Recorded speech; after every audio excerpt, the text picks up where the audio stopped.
Hola a todos y bienvenidos a un nuevo vídeo de Bits and Science. En la segunda mitad del siglo XX, los jóvenes se interesaron por la tecnología más avanzada de la época y accesible para la mayoría de la gente, el teléfono.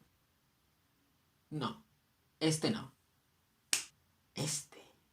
Su interés llegó tan lejos que los llevó a aprender a manipular los sistemas telefónicos para conseguir hacer llamadas gratis. Hoy, en Bits and Science, os hablaré sobre el friki.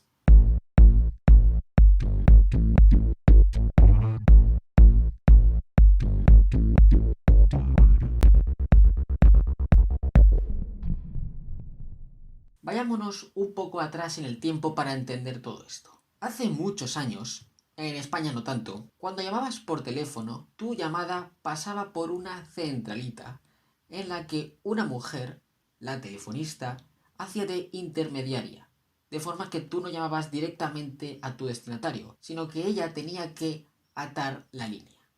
Hola, muy buenas, me gustaría hablar con el señor Aitor Menta. Sí, enseguida se lo paso.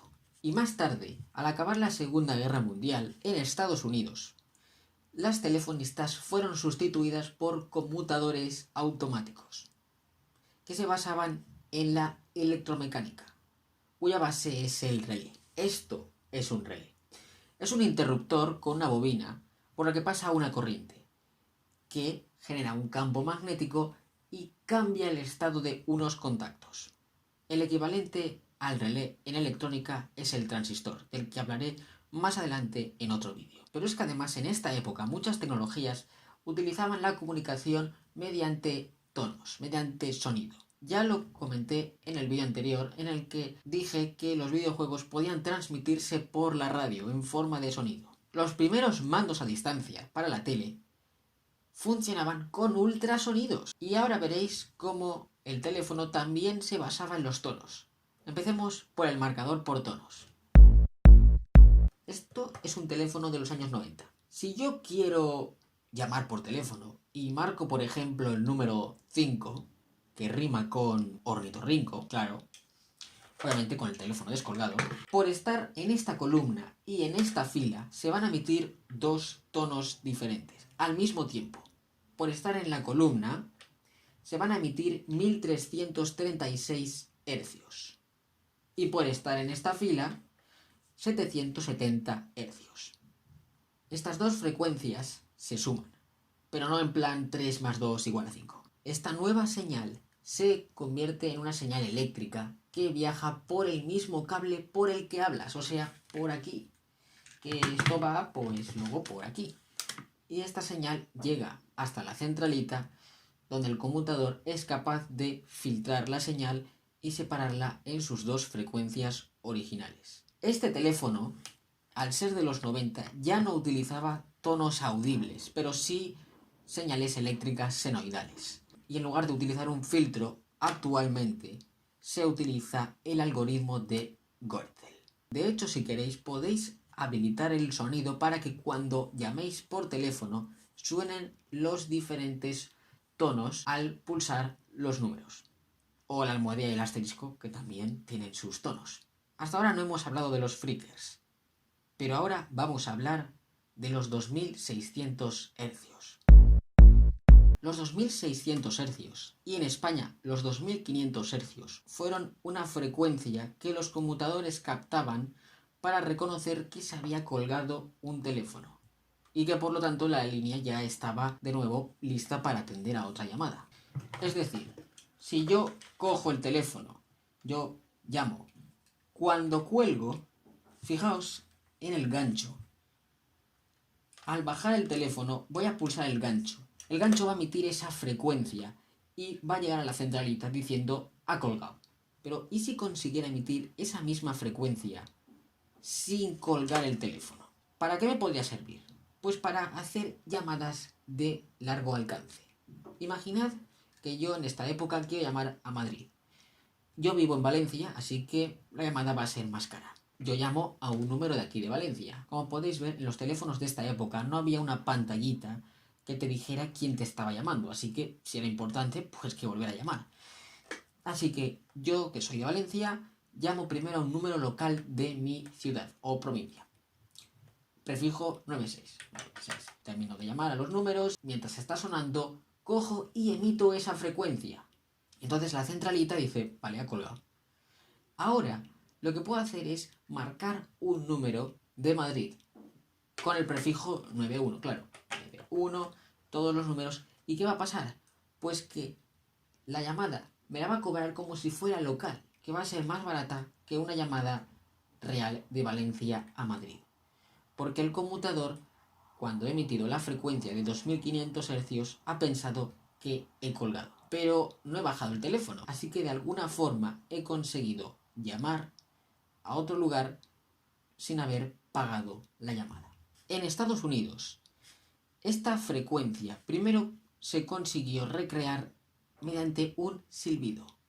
Un niño llamado Joy Bubbles consiguió imitar silbando la frecuencia de 2600 Hz. Años después, John Draper, apodado Captain Crunch, diréis, vaya, tiene nombre de cereales, exacto, consiguió con un pito que venía con los cereales, tapando uno de los agujeros, imitar los 2600 Hz. A ver, esto es algo así aparte.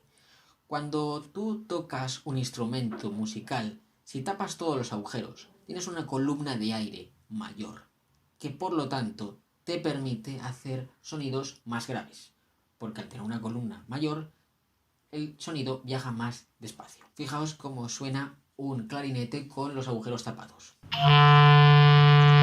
Si destapas los agujeros, tienes una columna de aire menor y por lo tanto el aire viaja más rápido y se emiten tonos más agudos. Así.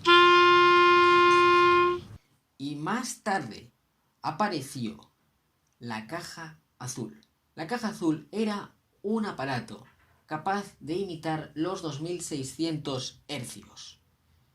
De forma que tú no tenías que aprender a silbar o tener un silbato de unos chocapic. Así que era muy sencillo, si conseguías tener una caja, hacer llamadas de largo alcance basándote en esa frecuencia. Y ahora hablemos de las cabinas telefónicas. En Estados Unidos, sí, lo sé, todo es en Estados Unidos, las cabinas eran capaces de reconocer 3 valores de monedas: 5 centavos, 10 centavos y 25 centavos. Cuando estas monedas pasaban por unas ranuras, eran capaces de emitir unas frecuencias. Era siempre una suma de 1700 hercios y 2200 hercios, pero en intervalos diferentes. Y por lo tanto eran capaces de darle la información a la cabina de cuánto dinero se había metido. Pero los frikers ya tenían algo pensado. La caja roja. Nada que ver con los bombones. Esta caja era capaz de imitar los tonos que emitían las monedas al pasar por las ranuras. De esta forma se conseguía hacer llamadas gratis en una cabina. Y bueno, cajas hay muchísimas, o sea, de todo el espectro visible del arco iris, incluso de los colores que no están en el arco iris, había cajas: caja verde, caja marrón, caja amarilla, caja magenta, caja negra, muchas cajas. Bueno, como os podréis imaginar, estas cajas hoy en día no sirven para nada, porque la tecnología ha evolucionado muchísimo. Ya no es fácil de engañarlas con tonos. ¿Y qué hay de los freakers aquí en España? Aquí en España llegó más tarde. Como siempre, todo aquí siempre llega con un retardo. En los finales de los 80 y los 90 y un poquito de los 2000, los freakers se aliaron en grupos. También crearon una caja, la caja Mau. No sé por qué tiene nombre de marca de cerveza. Y sabéis una cosa, el freaking nunca fue considerado delito en aquellos años, claro. Cuando la policía los detenía, no era porque estuvieran hackeando el teléfono, no era por el freaking en sí, sino porque estaban cometiendo fraude de fluido eléctrico, que sería algo así como si estuvieran robando electricidad, porque no estaba contemplado el delito del freaking, ni siquiera el del hacking. A principios de los 2000 empezaron a aparecer nuevas compañías. Ya Telefónica no tenía el monopolio en España y además aparecieron las tarifas. Ya no se trataría de que cuanto más tiempo llamaras, más cara te saldría la llamada, sino que había precios dependiendo de lo que quisieras y lo que fueras a utilizar. Si queréis leer más sobre las cajas, sobre el freaking y sobre otras cosas relacionadas con el teléfono, abajo en la descripción os dejo un enlace a un post que he escrito en mi blog para complementar este vídeo. Y hasta aquí el vídeo de hoy. Si os ha gustado el vídeo, dadle a me gusta, compartidlo, suscribíos si aún no lo habéis hecho y nos vemos en el próximo vídeo. Y por si no nos volvemos a ver, buenos días, buenas tardes y buenas noches.